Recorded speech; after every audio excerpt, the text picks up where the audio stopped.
A'udzubillahi minasyaitonirrajim. Bismillahirrahmanirrahim. Alhamdulillahirabbil alamin wassalatu wassalamu ala Rasulillah wa ala alihi wa sahbihi wa barik wa sallim. Rabbi shrah li sadri wa yassir li amri wahlul 'uqdatam min lisani yafqahu qawli. Allahumma shalli ala sayidina Muhammad wa ala ali sayidina Muhammad. Allahumma shalli ala sayidina Muhammad wa ala ali sayidina Muhammad. Allahumma shalli ala sayidina Muhammad wa ala ali sayidina Muhammad. Bertemu lagi kita dalam video kali ini. Sekarang saya berada di rumah di Johor Bahru di Malaysia. Sekarang suasana di luar rumah saya masih lagi hujan. Tapi insya-Allah mudah-mudahan dengan masa yang Allah kurniakan ini dapat kita sama-sama berkongsi ilmu mengenai topik yang terbesarnya ciri-ciri wanita yang membawa ke syurga, karangan Ja'far Saleh. Pada kali ini dalam muka surat 80 saya akan membacakan satu topik kecil yang bertajuk menjaga suara.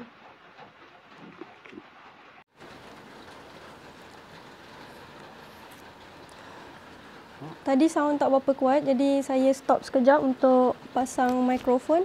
Alhamdulillah dah pasang, supaya mudah-mudahan suara lebih jelas didengar dan lebih mudah lagi untuk masuk ke hati. Dalam bab menjaga suara, suara seseorang hampir sama dengan wajah. Kalau dari wajah kita dapat mengenal watak-watak dan perasaan seseorang, maka melalui suara juga kita dapat mengenal watak, peribadi dan mengesan perasaan dari hati seseorang. Kerana gelombang dan nada suara seseorang menggambarkan emosi seseorang itu sama ada sedang bergolak atau tenang, marah atau kasih, benci atau cinta. Semuanya boleh kita kesan melalui suara selain wajah. Oleh sebab itu suara wanita ada kalanya haram didengar oleh lelaki ajnabi kerana ia dianggap sebagai sebahagian daripada aurat. Walaupun ada ulama mengharuskan tetapi bersyarat. Bahkan lebih berat kepada melarang menikmati suara wanita. Umpamanya Imam Hanafi walaupun menganggap suara wanita bukan aurat tetapi hanya untuk tujuan yang diharuskan oleh syar'i seperti untuk menuntut ilmu dan hukum hakam agama sahaja. Seperti para sahabat bertanya dan bercakap-cakap dengan para isteri Nabi SAW atas tujuan untuk mengutip hadis. Namun Imam Hanafi mengharamkan mendengar suara wanita jika dikhawatiri timbul fitnah walaupun mereka membaca Al-Quran. Imam Asy-Syafi'i mengharamkan terus suara wanita kerana suara wanita ini adalah aurat, sama ada dikhawatiri timbul fitnah ataupun tidak. Kerana Nabi SAW bersabda maksudnya wanita itu adalah aurat. Imam Al-Ghazali, ulama mazhab Syafi'i, di dalam Ihya Ulumuddin memetik kenyataan Al-Qadhi Abu Tayyib. Kata Abu Tayyib, mendengar suara wanita yang bukan mahram tidak boleh di dalam mazhab Syafi'i sama ada dalam keadaan terbuka atau di belakang tabir, baik wanita merdeka atau hamba sahaya. Namun begitu, ada pendapat lain yang mengharuskan mendengar suara wanita dalam keadaan tertentu oleh orang-orang tertentu. Bukan semua keadaan dan semua orang bebas mendengar suara wanita seperti yang berlaku dalam masyarakat jahiliah sekarang. Tetapi pendapat ini tidak pula menafikan suara wanita sebagai aurat. Samalah seperti aurat dan tubuh pada wanita, ada kalanya diharuskan melihat tempat-tempat tertentu oleh orang tertentu pula. Bukan semua keadaan dan oleh semua orang yang ajnabi. Adapun suara wanita diharuskan didengar oleh lelaki ajnabi ialah kerana beberapa tujuan yang diluluskan oleh syar'i. Yang pertama, ketika menuntut ilmu dalam persoalan hukum-hukum agama, kerana para sahabat Nabi SAW pernah bercakap-cakap dan bertanya tentang hadis dan hukum hakam agama kepada isteri Rasulullah SAW. Yang kedua, ketika meminta persetujuan untuk berkahwin dan menentukan mahar mas kahwin. Yang ketiga, masih lagi dalam kupasan yang kedua, dalam bab meminta persetujuan untuk berkahwin, yakni menentukan mahar mas kahwin. Satu contoh, pernah Saidina Umar bertanya kepada seorang wanita tentang kadar mahar yang dikenakan jika ia dikahwinkan dengan seseorang. Pada mulanya, Saidina Umar menentukan sendiri kadar mahar tersebut, tetapi dibantah oleh wanita itu sehingga berlaku dialog. Wanita itu berhujah dengan membaca sepotong ayat Al-Quran surah An-Nisa ayat 20. A'udzubillahi minasyaitonirrajim. Bismillahirrahmanirrahim.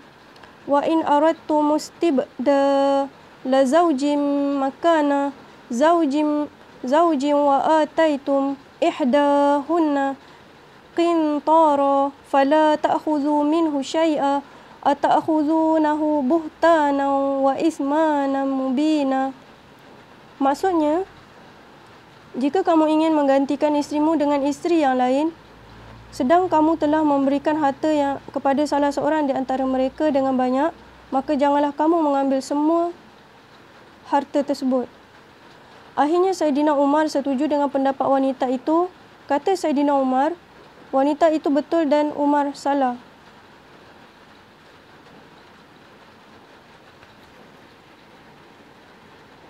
Handphone saya macam kena charging. InsyaAllah jika sempat lagi, bateri saya hampir low. Saya terlupa nak charge semalam tadi. Tapi insyaAllah, Allah izinkan lagi satu muka surat saya bacakan. Yang ketiga, dalam hal yang ketiga, di mana suara wanita ini dibolehkan ketika seorang lelaki itu menjadi pemimpin, diharuskan bercakap dengan wanita atas tujuan untuk menyelesaikan masalah rakyat. Umpamanya Siti Fatimah Az-Zahra pernah menghadap Khalifah Abu Bakar kerana atas beberapa urusan dirinya dengan Khalifah Abu Bakar terjadi dialog di antara keduanya. Akhirnya, bertemu jalan penyelesaian. Yang keempat seterusnya, wanita diharuskan didengar oleh lelaki ajnabi yang tidak mempunyai penyakit dalam hatinya, yakni seks maniak, ketika ia mempunyai urusan mustahak seperti minta tolong, bertanya masalah, bertanya sesuatu yang penting dalam keadaan ia tidak bercakap dengan nada suara yang boleh menimbulkan berahi.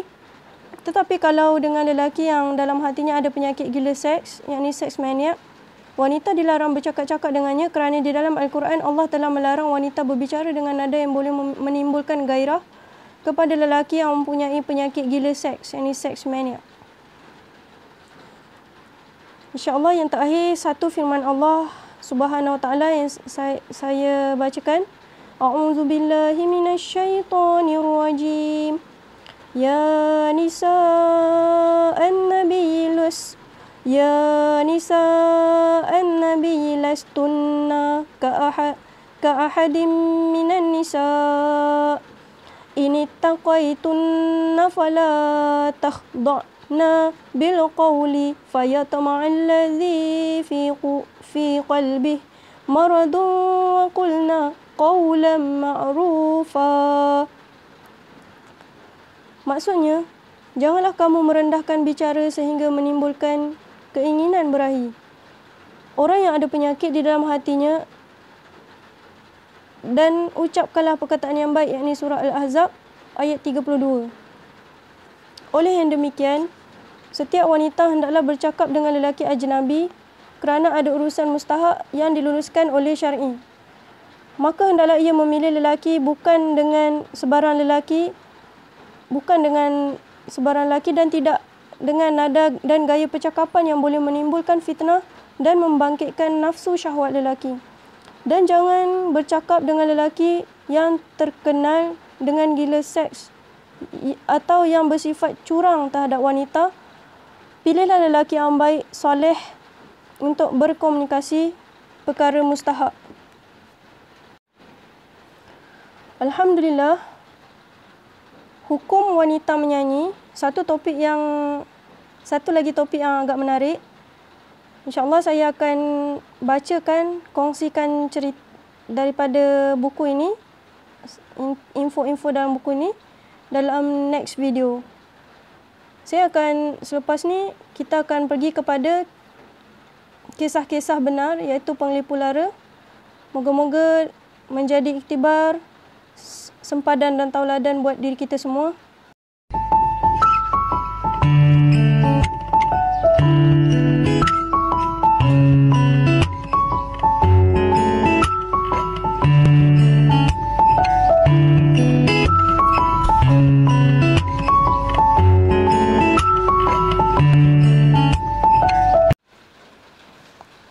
kupasan daripada buku Kisah Penipu Lara, kisah-kisah benar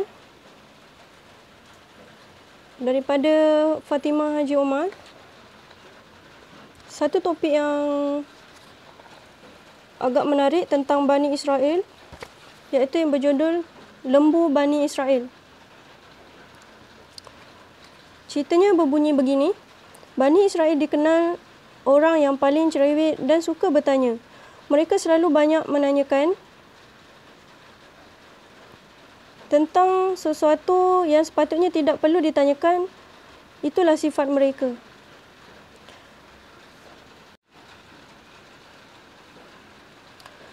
Tersebut kisah dua bersaudara dari Bani Israel. Mereka mempunyai bapa saudara yang kaya raya, Amil namanya. Si bapa saudara tidak mempunyai anak sebagai ahli waris kecuali dua orang itu. Sayangnya, si bapa saudara itu tidak begitu suka kepada kedua anak saudaranya sehingga tak mungkin harta kekayaannya akan diwariskan kepada mereka. Timbullah niat jahat kedua bersaudara itu agar dapat memperolehi harta warisan itu. Si bapa saudara dibunuhnya dan mayatnya dilemparkan di satu tempat perbatasan antara dua desa. Selepas itu keduanya menyebarkan isu bahawa bapa saudaranya mati terbunuh. Mayatnya berada di perbatasan antara dua desa. Kerana itu mereka selalu menuntut denda kepada penduduk dua desa itu.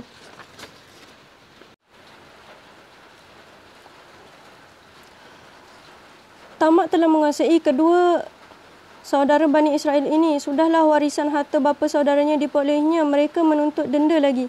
Tidak kepada hanya satu desa tetapi kepada kedua desa itu. Mereka sememangnya dicek.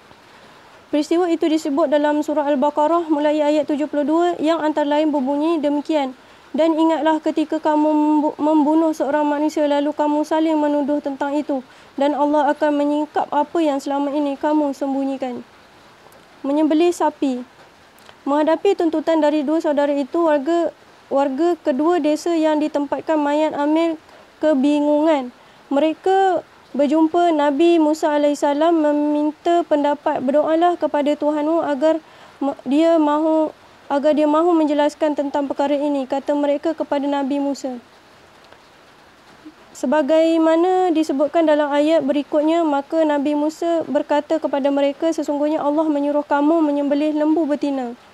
Apakah kamu akan menjadikan kami bahan ejekan, ya Musa? Tanya mereka. Aku berlindung kepada Allah dari golongan orang-orang yang jahil. Kata Nabi Musa meyakinkan mereka bahawa itu benar-benar perintah Allah. Wahai Musa, tolonglah mintakan penjelasan kepada Tuhanmu. Lembu betina apa yang harus kami sembelih? Tanya mereka lagi.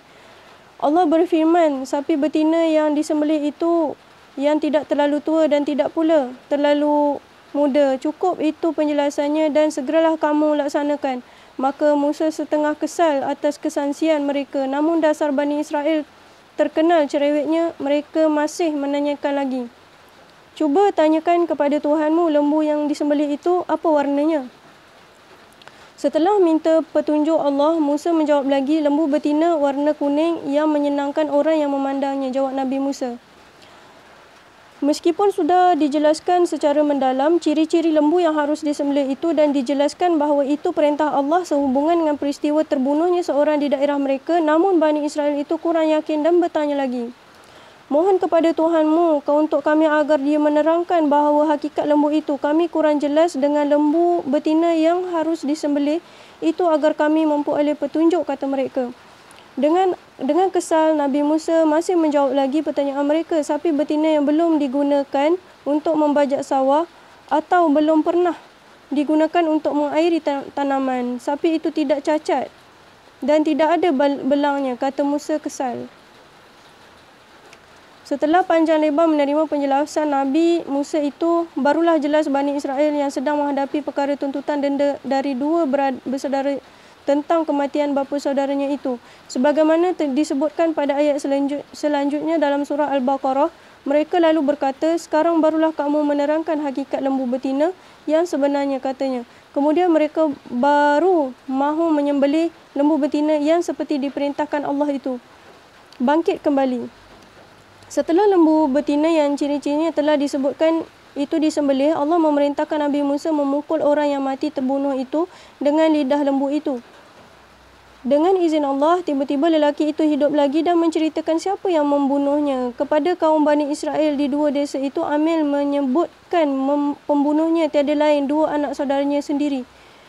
Kisah hidupnya Amil yang mati ini disebutkan dalam ayat 73 surah Al-Baqarah. Apa sebenarnya hikmah daripada peristiwa ini? Mengapa Allah memerintahkan Bani Israel menyembelih lembu dalam memecahkan misteri pembunuhan itu? Tujuannya ialah untuk melecehkan adat Bani Israel yang sebelumnya sebagai penyembah lembu. Kerana mereka bingung dituntut untuk membayar denda, perintah menyembelih binatang yang selama ini disembah pun dilakukannya. Itulah watak Bani Israel. Dan secara tidak langsung sedarlah mereka bahawa sebenarnya binatang lembu itu tidak patut disembah. Bahkan mereka telah menyembelihnya sendiri. Wallahu a'lam bishawab. Alhamdulillah, kita telah selesai.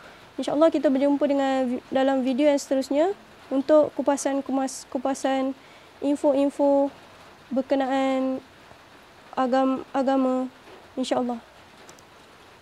Semoga saya doakan kepada para penonton yang menonton video saya, yang sudah subscribe, semoga dimurahkan rezeki, dikurniakan kesihatan selalu dan dipelihara oleh Allah Subhanahu Wa Taala dalam rahmat, redha dan jagaannya, insya-Allah. Wassalamualaikum warahmatullahi wabarakatuh.